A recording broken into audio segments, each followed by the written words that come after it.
1ஆம் கேட் மதீனாவினுடைய நம்பருடைய முதல் கேட்டு பாபு சலாம்.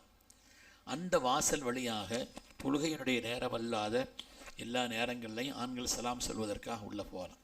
தொழுது முடித்த உடனே போகக்கூடாது, கூட்டம் ஜாஸ்தியாக இருக்கும். இரவு நேரங்களில் எல்லாம் கொஞ்சம் நேரம் நீங்கள் பிந்தி போனீங்கன்னு வைங்க, ராகத்தாக இருக்கும். பாபு சலாம் வழியாக நம்ம போனோம்னு சொன்னால் இந்த பக்கம் பூரா அவங்களுடைய வலது பக்கத்தில் போயிட்டுருக்கும் பொழுது வலது பக்கத்தில் பூரா அருமை நாயகம் ஸல்லல்லாஹு எல்லா திருநாமங்களும் எழுதப்பட்டிருக்கும்.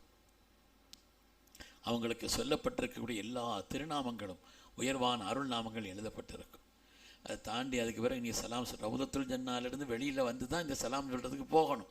பெண்களுக்குன்னு ஒரு நேரம் ஒதுக்கி கொடுப்பாங்க, ஒரு சமயம் ஒதுக்கி கொடுப்பாங்க.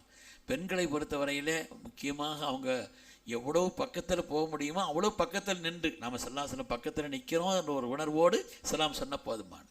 அதே மாதிரி ஆண்கள் முன்பக்க வழியாக வருகின்ற நேரத்திலே நாம் அங்கே இருந்தே ஸலவாத்து ஓதிக்கிட்டே போயிட்டே இருக்கோம். ஸலவாத்து ஓதிட்டும் துவா செய்து கொண்டும் அப்படிப்பட்ட ஒரு உயர்வான நிலையில் நிறைந்த மஹப்பத்தோடு நல்ல ஆடை அணிந்து கொண்டு அழகான வாசனையை பூசிக்கொண்டு நாயகத்தை நம்ம பார்க்க போகிறோங்கிற ஒரு எண்ணத்தோடு என்ன ஸல்லல்லாஹு அலைஹி வஸல்லம் நாம் சலாம் சொல்லிட்டோன்னு வைங்க, ரசூலிடத்திலிருந்து ஒரு பதில் வந்துட்டால் போதுங்க. யார் எனக்கு சலாம் சொல்கிறாங்களோ நான் அவங்களுக்கு பதில் சொல்கிறேன்னு சொன்னாங்க. முன்னால் நின்று ரசூலுடைய ஒரு சலாம் கிடைத்து விட்டால் நம்முடைய ஈடேற்றத்திற்கு அது போதும்.